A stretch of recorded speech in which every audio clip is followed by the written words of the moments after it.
안녕하세요. 네, 날씨가 많이 좀 추워졌는데요. 이렇게 그래도 많이 예, 청년에 참석해 주셔서 이렇게 감사드립니다.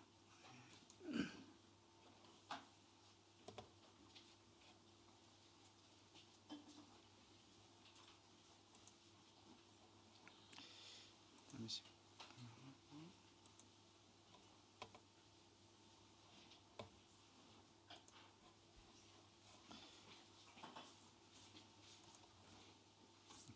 예, 오늘은 고린도전서 고린도후서 13장 이 마지막 부분에 해당됩니다. 그래서 마지막 시간인데요. 긴 고린도전서가 했고 고린도후서를 이렇게 마치게 됩니다. 그래서 오늘 어떻게 보면 고린도 전후서의 마지막 시간이 되는 것 같습니다. 이 고린도 교회는 아시다시피 참 바울이 가장 많이 이렇게 마음을 가졌던 그런 교회 중에 하나라는 생각이 됩니다. 그래서 2차 전도 여행 때 거의 1년 6개월간 이렇게 머물면서 그곳에 그 주님이 내 백성이 많다 이렇게 말씀하시면서 고린도 교회 지역을 향해서 주님의 뜻과 또 가장 그곳에 주님이 이렇게 교회를 세우시고 많은 영혼들을 구원했기 때문에 주님이 이렇게 바울 사도가 가장 애착을 가지고 있었던 교회 중에 하나라고 생각이 됩니다. 그래서 서신서도 보면 가장 고린도 전후서가 합쳐서 가장 긴 서신서가 되지 않나 하는 생각이 듭니다. 근데 참 그렇게 주님이 역사하시고 또 가장 애착을 가졌던 그런 고린도 교회임에도 불구하고 여러 가지 도전이 있고 또 그 시련이 있었던 것을 보게 됩니다. 그래서 각종 분쟁과 음행과 우상 숭배와 또 심지어는 이제 바울 사도의 어떤 사도권마저 이렇게 인정하지 않고 바울이 전했던 복음이 미혹되고 또 그런 미혹되는 그런 상황까지 발생하면서 바울이 이제 4번 정도 이렇게 편지를 썼다고 이렇게 알려져 있고 세 번째 방문했던 교회가 이제 고린도 교회입니다. 그래서 오늘은 이제 그 마지막 부분인 이 고린도후서 12장 14절부터 13장 13절까지 끝절까지 이 부분을 이렇게 나누도록 하겠습니다. 오늘 잠깐 목차를 보면 이제 크게 이제 첫 번째는 앞부분의 12장에서 고린도 12장에서는 양과 목자의 어떤 관계 이런 부분에 좀 묵상하고자 하고요. 두 번째는 이제 은혜와 하나님의 은혜가 있는 반면에 하나님의 심판이 있다. 은혜와 심판에 관련해서 좀 두 번째 묵상하기를 원하고 세 번째 우리 안에 계신 그리스도로 사는 삶. 참 이거를 마지막으로 이렇게 강조하고 계시는데 이 세 번째 부분을 이렇게 세 부분으로 이렇게 이 본문들을 좀 묵상해 나가고자 합니다. 12장 이제 본문 말씀 좀 참고하시면 될 것 같아요. 고린도후서 12장 14절부터 21절 부분을 먼저 보겠습니다. 여기에는 이제 바울 사도가 이제 세 번째 고린도 교회 방문 계획을 이렇게 말씀하면서 정말 내가 어떤 마음으로 이렇게 고린도 교회를 향해서 내가 가고 있는지 그 마음의 어떤 준비를 마음의 어떤 표현들을 하고 있습니다. 앞서 이렇게 우리가 묵상했던 것처럼 여러 번 바울 사도가 고린도 교회를 향해서 참 어떠한 마음과 어떠한 사랑으로 어떠한 헌신으로 정말 많은 수고와 애씀과 노력과 사랑으로 진실된 어떤 사도로서 이렇게 고린도 후서를 이렇게 고린도 교회를 섬겼던 그런 모습들을 보게 되는데요. 오늘도 이제 본문 후서 끝 부분인데 오늘 본문에서도 고린도 교회를 향한 바울 사도의 마음을 알 수가 있습니다. 근데 특별히 오늘 이렇게 바울 사도의 목자적인 심령, 목자로서의 가지고 있는 그 바울의 어떤 마음들을 좀 다른 어떤 본문보다 좀 더 마음을 알 수 있지 않나 하는 생각이 듭니다. 14절부터 보겠습니다. 14절 고린도 후서 12장 14절 제가 읽겠습니다. 보라, 내가 이제 세 번째 너희에게 가기를 준비하였으나 너희에게 폐를 끼치지 아니하리라. 내가 구하는 것은 너희의 재물이 아니요 오직 너희니라. 어린아이가 부모를 위하여 재물을 저축하는 것이 아니요 부모가 어린아이를 위하여 하느니라. 내가 너희 영혼을 위하여 크게 기뻐함으로 재물을 사용하고 또 내 자신까지도 내어주리니 너희를 더욱 사랑할수록 나는 사랑을 덜 받겠느냐. 이렇게 말씀하고 있습니다. 그러니까 바울 사도가 세 번째 이제 방문 계획을 갖고 있었습니다. 첫 번째는 이제 처음에 이제 도착했을 때고, 두 번째 이제 방문은 이제 바울 사도 세 번째 전도 여행에서 에베소 교회에 있는 동안에 그들의 어떤 문제점들을 듣게 되면서 방문했던 게 두 번째고요. 그리고 서신서를 이제 세 번에 거쳐서 보냈습니다. 그럼에도 불구하고 그들이 이제 그 변화되지 않고, 또 이제 디도를 통해서 그 변화된 일부의 모습을 보였지만 여전히 이제 약한 모습을 보면서 바울 사도가 이제 세 번째 가기를 이제 준비하고 있는 말씀이거든요. 근데 이때 갈 때 바울 사도가 어떤 심령으로 이렇게 가고자 했는지가 이 말씀을 통해서 참 잘 나와 있다고 생각이 됩니다. 참 오히려 이제 바울 사도에 대한 비난이 많이 있었을 때고, 또 심지어는 이 본문의 말씀에 의하면 바울 사도가 특별히 어떤 교묘하게 어떤 물질적인 이득을 취한다, 이런 소문까지, 이런 비난까지 있었던 사항들을 보게 됩니다. 그렇지만 바울 사도가 그 고린도 교회를 방문하면서 마음 먹었던 것들은 뭐냐면, 나는 너희를 위해서 내가 부모의 심령으로 간다. 부모가 자식을 위해서 물질을 준비하지 어떻게 자녀가 부모를 위해서 물질을 준비하겠느냐, 이 마음에 부모의 심령을 가지고 가고 있다고 이렇게 말씀하고 있습니다. 그러면서 15절 말씀 읽었던 것처럼 내가 재물을 사용할 뿐만 아니라 내 자신까지도 내어주리라, 이렇게 말씀하고 있거든요. 내 자신까지도 드리고자 했던 그 바울 사도의 참 마음을 알 수 있는 것 같습니다.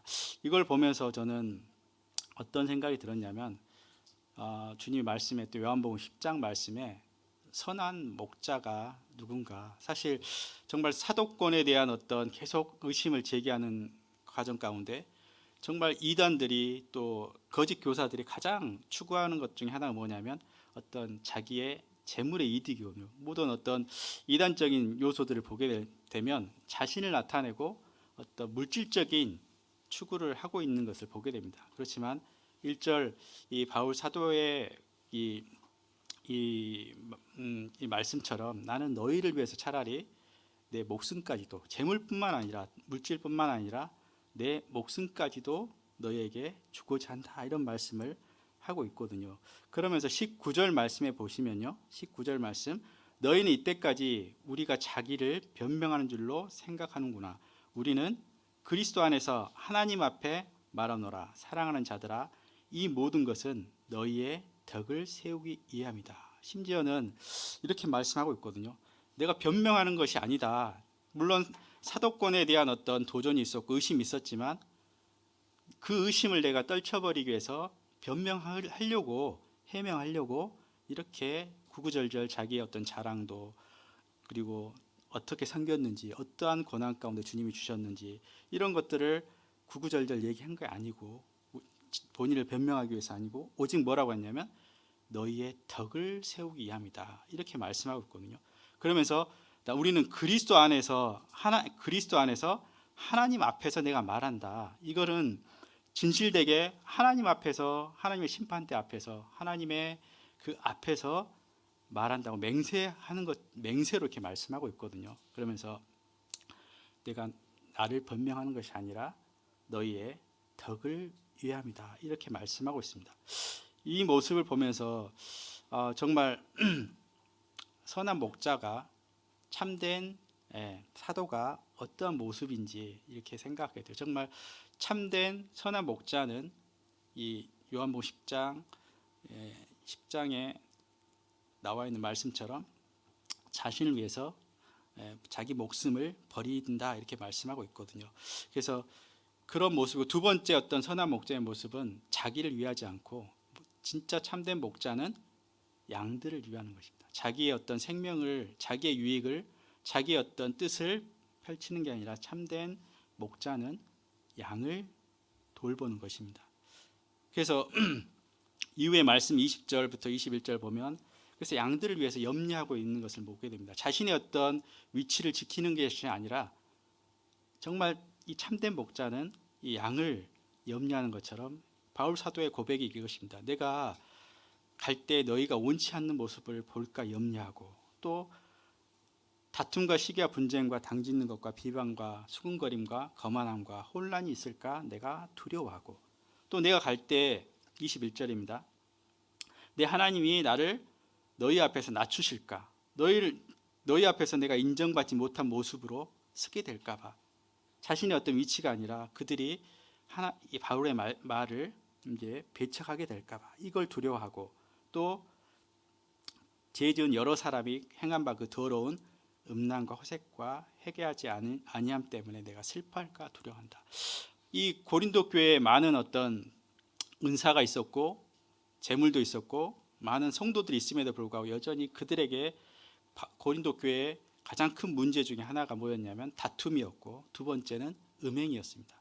세 번째는 그들이 우상 숭배와 심지어는 바울 사도의 거짓 교사들을 허용하고 있는 그런 문제점들이 있었던 곳이거든요. 그렇기 때문에 이 바울 사도의 이 고린도 교회를 향한 마음은 이들에게 이러한 죄악이, 이러한 죄 가운데 여전히 있을까 봐 내가 두려워한다, 내가 염려한다.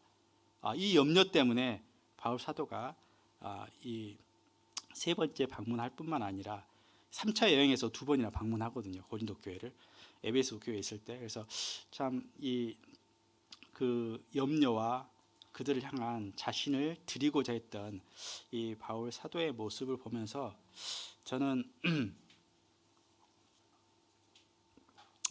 정말 아까도 얘기했던 것처럼 양과 목자의 관계가 생각이 됐습니다. 정말 우리가 한 교회가 든든히 세워지려면 이 양과 목자의 관계에 서 있어야 된다는 생각이 들거든요. 그래서 정말 우리는 누군가의 양이 될 수 있고 누군가의 목자가 되기도 합니다. 이 교회 내에서는 내가 목자의 위치에 있을 수 있고 누군가의 양의 위치에 있는데, 내가 어떠한 목자의 위치에 있어야 될까, 이런 생각을 이 바울 사도의 어떤 모습을 통해서 참 많이 이 본문을 통해서 많이 배우게 되는 것 같아요. 그래서 이 선한 목자는 아까도 얘기했던 것처럼 양들을 위해서 목숨을 버리는 자다. 그리고 자신보다 양들을 염려하는 것이 선한 목자다. 요한복음 10장 11절부터 이렇게 그 말씀이 나오거든요. 나는 선한 목자다. 선한 목자는 양들을 위해서 목숨을 버린다. 정말 누가 선한 목자고 누가 거짓 교사고 누가 싹군 목자인지 구분하기 위해서는 두 가지가 있다는 생각이 듭니다. 정말 물질을 탐하는지, 자기의 이익을 추구하는지, 그리고 자신을 내어드리는지 아니면 양을 생각하는지. 참된 목자의, 선한 목자의 기준은 뭐라고 얘기하냐면 양들을 염려하고 양들을 위하고 양들을 위해서 목숨을 버린다고 얘기하고 있습니다. 그러면서 요한복음 10장 12절 말 싹군 목자가 뭐냐, 싹군 목자는 그 양도 제 양이 아니기 때문에 어떤 위험이 오고 어떤 짐승이 이리가 오게 될 때 도망가는 자예요. 왜냐하면 그는 양을 돌볼 책임이 없거든요. 오히려 양을 위하는 게 아니라 자기를 위하는 것이 싹군 목자의 그런 모습인 것입니다. 근데 오늘 본문을 통해서 정말 아까도 얘기했지만 우리는 누구의, 특히 이제 앞선 리더들이나 이런 거 보면 나는 정말 목자의 심령이 돼야 되거든요. 내가 정말 선한 목자의 어떤 목자로 그렇게 내가 섬기고 있는가 한번 저는 제 스스로도 이렇게 되돌아보게 되는 것 같아요. 정말 나의 어떤 생각과 나의 이익과 나를 위해서 이 목자로서 행하고 있는지, 아니면 정말 양들을 위해서, 양을 위해서 내가 하고 있는지, 또 양을 위한다고 하더라도 결국엔 또 나를 위한 어떤 것이 나한테 없는지, 이런 생각을 하게 되면서 선한 목자는 자기의 목숨까지 양들을 위해서 버리는 자다, 이렇게 말씀하고 있습니다. 그래서 15절 이제 요한복음 이어진 말씀, 나는 양을 위해서 목숨을 버리노라. 주님이 어떤 참 선한 목자로서의 본을 보였고, 또 바울 사도도 동일하게 오늘 본문을 통해서 그렇게 말씀하고 있고, 또 우리의 참 목자로서 우리가 어떤 모습이 돼야 될지 이런 말씀을 통해서 이렇게 볼 수 있는 것 같아요. 근데 이 좋은 목장이 되기 위해서는 목자만 사실 좋아서, 목자 얘기는 했지만 목자만 좋아서 이 좋은 목장이 되진 않거든요. 또 선한 목자가 있어야 되지만 선한 좋은 양이 있어야 됩니다.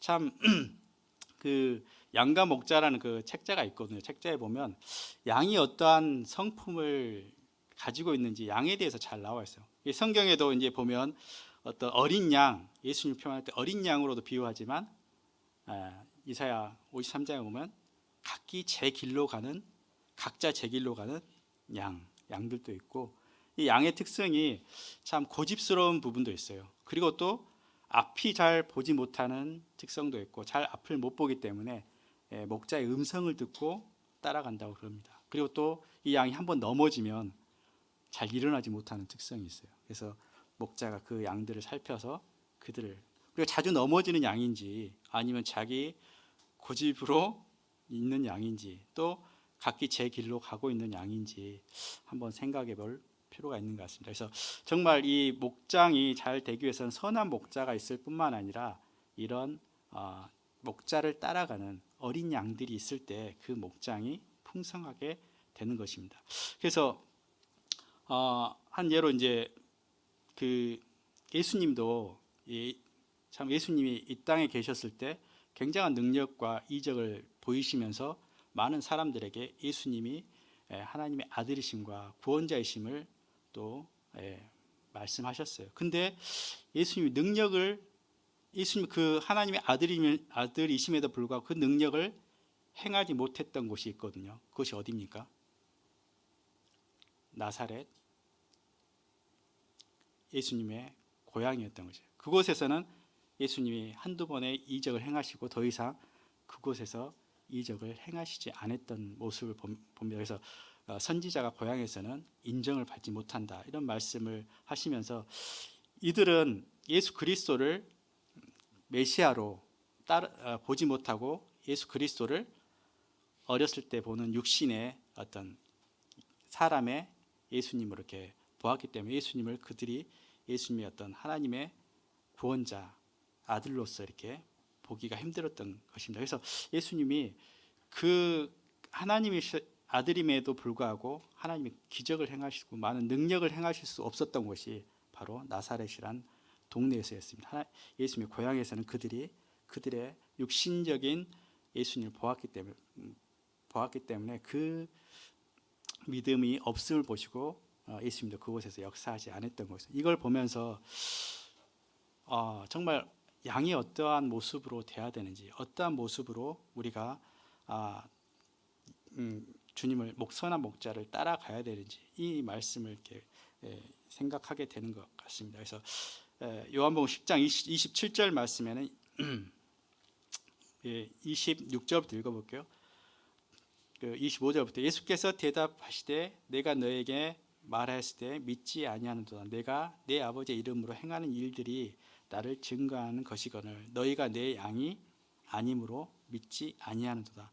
내 양은 내 음성을 들으며 나는 그들을 알며 그들은 나를 따르느니라. 이렇게 하고, 내 양은 내 음성을 들으며, 참된 진정한 이 양은 목자의 음성을 따라서 듣는 것입니다. 근데 그 양이 그 목자의 음성을 듣지 못하는 것은 그 양의 목자가 아니기 때문일 수도 있고, 그 양이 그 목자의 음성을 듣지 않을 때도 있습니다. 그래서 내 양은 내 음성을 듣는다. 이 양의 참된 모습은 목자의 음성을 들으며 나를 따르느니라, 이렇게 말씀하고 있거든요. 정말 우리가 어떤 양의 모습으로 우리가 이렇게 있는지, 양과 목자의 관계가 우리의 어떤 주님을 배워가는데 중요한 관계라는 사실을 보게 되면서, 그래서 주님이 그렇게 비유하신 것 같아요. 나는 선한 목자다.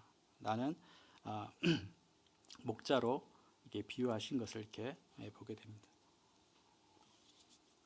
시편 23편에도 여호와는 나의 목자시니 이렇게 말씀하고 있지 않습니까? 그래서 이 양과의 목자의 관계를 통해서 우리가 어떻게 주님 안에서 배워가고 주님을 따라가는 삶을 우리가 살 수 있는지, 이 부분에 목자도 중요하지만 양 또한 중요하다는 생각을 좀 하게 됩니다. 그래서 참 이 고린도 이제 후서 12장 14절부터를 통해서 주님이 이렇게 선한 목자 되시고 선한 양 대신 음성을 듣는 양인 그 부분들을 저희가 좀 한번 묵상해 보게 됐고요.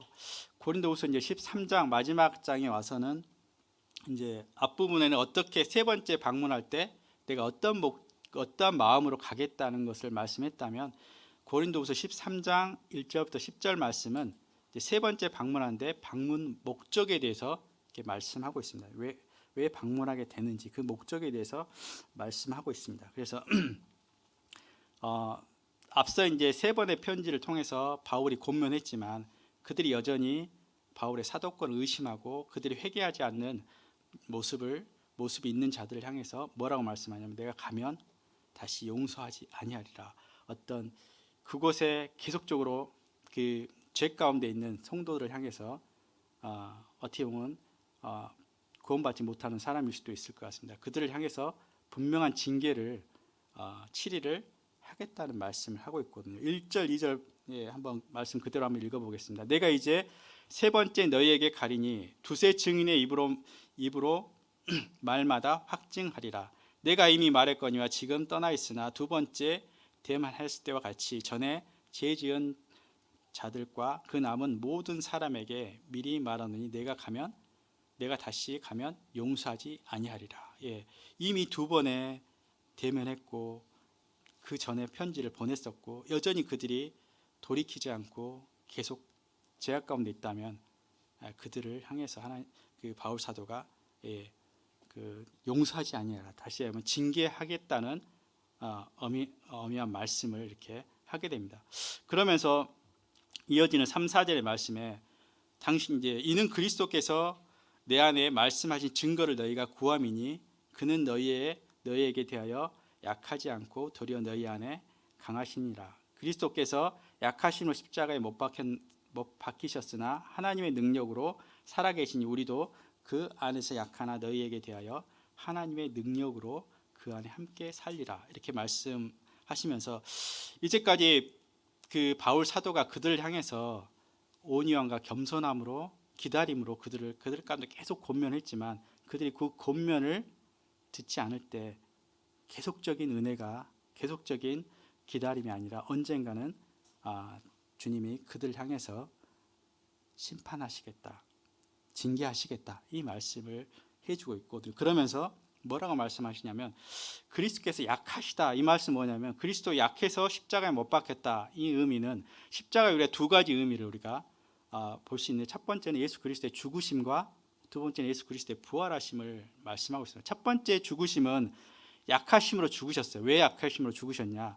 그들의 죄를 용서하기 위해서, 그들의 죄악을 갚기 위해서 주님이 잠잠히 어린 양으로 되어서 십자가에 약하신 모습으로 죽으셔야만 했던 것입니다. 그렇지만 이것은 하나님의 은혜거든요. 우리의 죄에 대해서 용서하시는 하나님의 은혜인데, 하나님이 거기에만 계속적으로 우리를 은혜로 계속 대하시지만 우리가 여전히 죄 가운데 머물러 있는 것을 계속 허용하지는 아니하신다는 것입니다.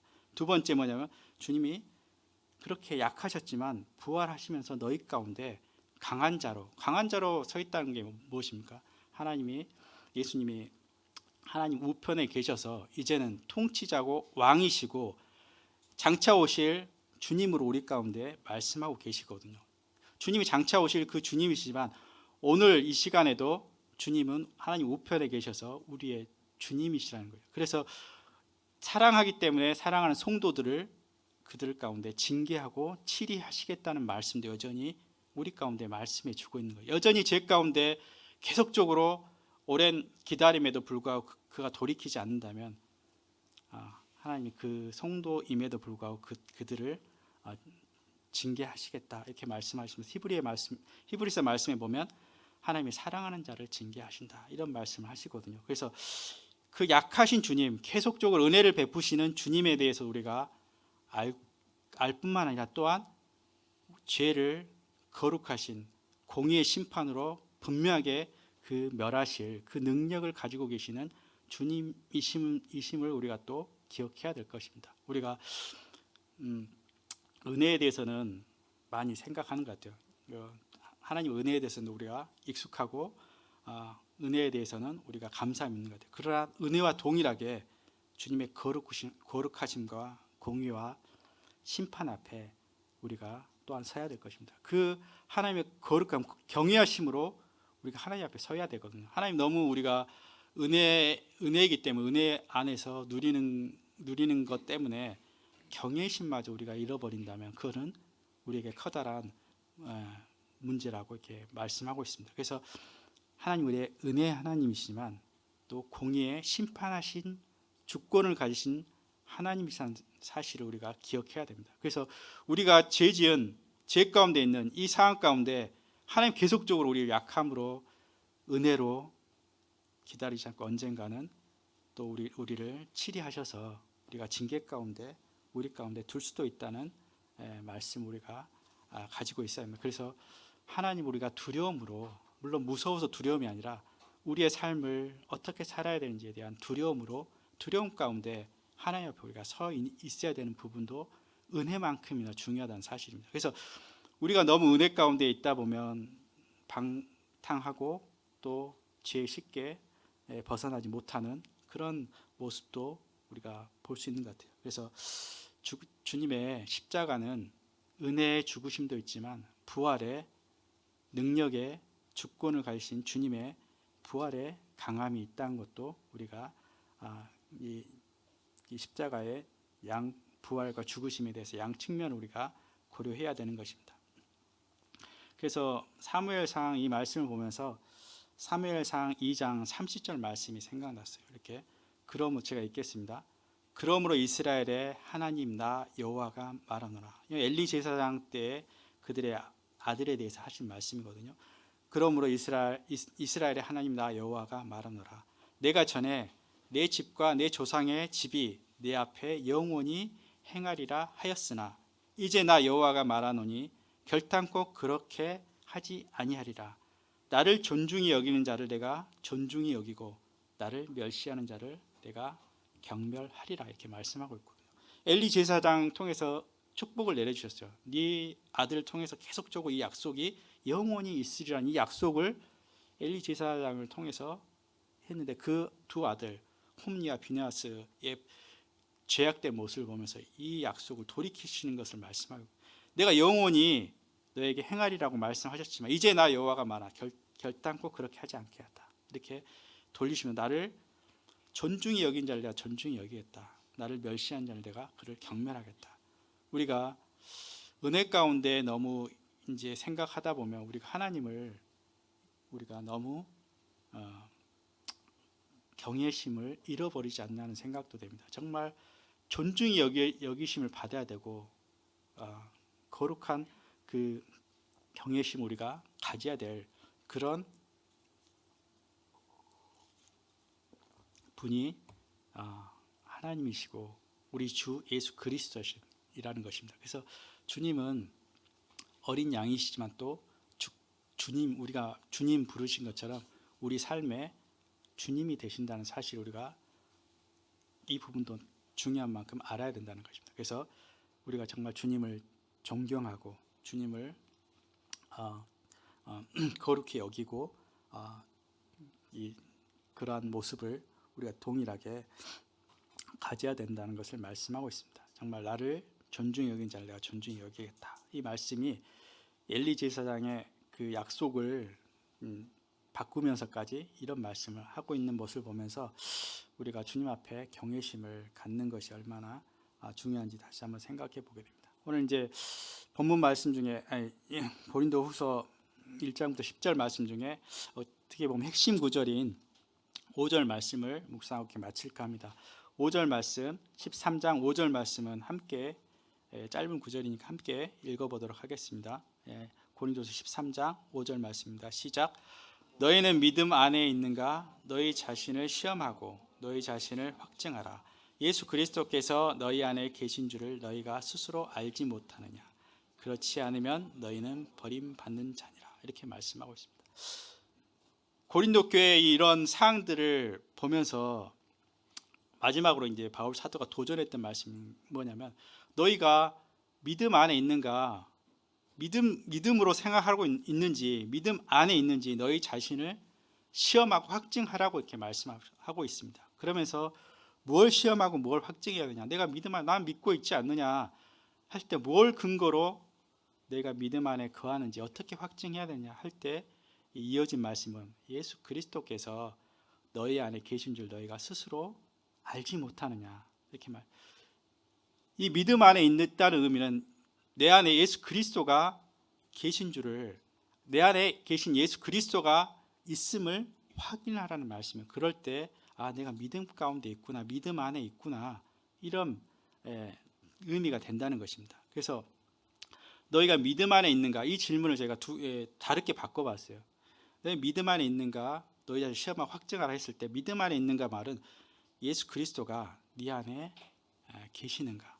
사실 구원받을 때 우리가 예수 그리스도를, 구원의 확증은 사실 그거거든요. 예수 그리스도를 내 안에 마음으로 영접하게 될 때, 주와 그리스도로 영접하게 될 때, 우리 안에, 내 안에 주님이 살아 계시는, 내 몸에 거처를 정하시고 내 마음 가운데 들어오신 날이 사실은 새로운 생명이고 구원받는 날이거든요. 그래서 정말 고린도 교회를 향해서 너희가 진정으로 예수 그리스도를 네 마음 가운데 받아들이는 그 거듭난 정말 그리스도인인지에 대한 도전을 하고 있습니다. 첫 번째 겁니다. 네 안에 정말 그리스도가 계시는가. 이것은 우리가 주님을 영접하게 될 때 우리 안에 하나님의 마음을, 새로운 마음을 부어주시는 것을 의미합니다. 그렇기 때문에 그리스도의 삶의 핵심은 내가 사는 것이 아니라, 갈라디아 2장 20절 말, 내가 사는 것이 아니라 내 안에서 역사하시는, 내 안에 그리스도가 사는 삶이 진정한 그리스도의 삶이거든요. 그래서 우리의 능력이 우리에게 있지 않고 내 안에 계신 주님의 능력으로 살아가는 것이 그리스도인의 다른 사람과 그리스도인의 차이점입니다. 물론 여러 가지 외적인 모습이 보일 수 있지만 핵심은 이거거든요. 내가 정말 내 안에 그리스도가 살아가 내 삶을 주관하시고 인도해 가시는 그런 분이신가. 이렇게 우리가 이것이 진정한 거듭난 그리스도인의 진정한 모습이라는 것입니다. 그래서 너희 안에 그리스도가 계시는가 확인하라는 겁니다. 이 말은 물론 우리가 주님을 영접했을 때 누구에게든지 우리 가운데 내가 너희 안에 들어가 사시겠다는 예수님의 약속이 우리 가운데 실행되는 거거든요. 그래서 주님 우리 안에 사는 것이 그리스도인의 모습입니다. 그렇기 때문에 고린도 교회를 향해서 정말 거듭난 그리스도이나, 이 부분도 이런 질문했지만, 두 번째 질문은 주님이 내 삶에 좌정에 계신다면 주님이 되시는가, 이 질문도 되거든요. 그래서 어떻게 보면 주님이 안에 사시는데 여전히 우리 안에서 주님이 주님 되지 못하고 손님 되어서 살아가고 있다면 이 부분도 이 동일한 질문이 될 것 같아요. 내가 정말 내 삶에 주님이신 그 주님이 주님으로 영접했는데, 주님으로 이렇게 믿었는데 내 삶에서 주님이 되시냐, 이 말씀이 우리 가운데 도전하고 있는 말씀인 것입니다. 그래서 고린도 교회를 그 많은 문제의 해결의 핵심은 뭐냐면, 너희 안에 정말 누가 계시냐, 구원받는 자에게 있는 예수 그리스도가 너희 안에 계신 줄 알지 못하느냐, 그리고 그 예수 그리스도가 내 삶의 진정한 주님인 사실을 알지 못하느냐. 그렇지만 않으면 너희가 버림받은 자니라. 어떻게 보면 구원받지 못할 수도 있고, 불 가운데 받는 주되심을 우리가 인정하고 따라가지 못하는 삶을 통해서 주님이 우리의 삶의 주인이 되지 못함을 통해서 부끄러운 구원받는 자가 될 수도 있다는 것입니다. 아무튼 이 말씀을 통해서 우리가 매번 다시 한번 생각해 보아야 될 말씀이, 내 안에 누가 계시느냐, 정말 그리스도가 내 안에 계시냐, 그럼 그 그리스도가 내 삶의 주님이신가. 계속적으로 우리가 이 삶을 스스로 확 물어보면서 시험하면서 제가 주님을 따라가는 참된 양으로서 그 음성을 듣고 따라가는 참된 어린 양이 되기를 원합니다. 이런 부분들을 매 순간 우리가 고백해야 될 것 같습니다. 그래서 이 말씀은 동일하게 갈라디아서 2장 20절 말씀과 너무나 똑같은 말씀이거든요. 한번 2장 20절 말씀 읽고 이 말씀을 마치도록 하겠습니다. 내가 그리스도와 함께 십자가에 못 박혔나니 그런즉 이제는 내가 사는 것이 아니요 오직 내 안에 그리스도께서 사는 것이다. 여기까지 보면 그리스도가 내가 그리스도와 함께 십자가에 못 박혔기 때문에 내가 옛사람이 죽었기 때문에 이제는 내가 사는 것이다. 내가 사는 것이 아니라 오직 내 안에 주님을 영접하신 그 주님이 내 안에서 사시는 것이다. 이것이 진정한 거듭난 참된 그리스도인의 모습이다. 이렇게 말씀하고 있거든요. 그러면서 이제 구원받은 이후에 이제 내가 육체 가운데 사는 것은 나를 사랑하사 나를 위하여 자기 자신을 버리신 하나님의 아들을 믿는 믿음 안에서 사는 것이다. 이 말씀은 뭐냐면 내가 이제 구원받은 이후에 육체 가운데서 사는 것은 나를 사랑해서 나를 위해 자신을 버리신 하나님의 아들을 내 삶의 주님으로 내 삶의 주권자로 인정하면서 이게 믿음이란 거거든요. 믿음이 무엇이냐? 믿음이 있는가 확증하라는 사실이 내 안에 계신 주님을 확증하라는 얘기잖아요. 그래서 믿음 안에 사는 것이 뭐냐면 그 예수 그리스도를 사랑해서 그 주님의 주인 되심으로 따라가는 삶이다. 이걸 말씀. 그래서 갈라디아 2장 20절 말씀이 동일하게 고린도후서 13장 5절 말씀과 동일하다는 말씀입니다. 그래서 우리 안에 사시는 분이 그리스도시고 그분의 우리가 믿음 안에 산다는 의미는 그분이 주님이시기 때문에 주님의 주권에 주님의 주되심을 우리가 따라서 어린 양의 그 목자의 음성을 듣는 양의 모습으로 목자는 그 소리를 듣고 따라가는 양의 위치에 있다는 사실을 우리가 알아야 됩니다. 우리는 주님 앞에서 언제든지 양이거든요. 근데 선한 양, 그 음성을 듣는 하나님의 어린 양, 하나님의 속한 내 양에 속한 그 양으로 그 음성을 듣고 따라가는 양이 되기를 우리가 소원하는 마음이 있습니다. 기도하고 마치겠습니다. 주님, 감사합니다. 저희로 어린 참 양으로 저희를 부르셔서 또 선한 목자로 저희 가운데 오셔서 저희를 인도해 가시고 내 양은 내 음성을 듣는다고 말씀하셨는데 저희가 주님의 음성을 듣고 따라가는 자임을 다시 한번 기억하게 됩니다. 저희 가운데 자정하셔서 사시는 분이 그리스도이심을 저희가 고백하고 이 그리스도가 저희의 삶의 능력이고 저희 삶의 신앙의 근본임을 저희가 기억하면서 주님, 저희 안에 계신 주님 안에서 주님을 따라가는 음성을 듣고 주의 주님을 주님으로 인정하는 그 삶을 살아가는 저희가 되기를 소원하며 기도를 드리며 우리 주 예수 그리스도 이름으로 기도드립니다.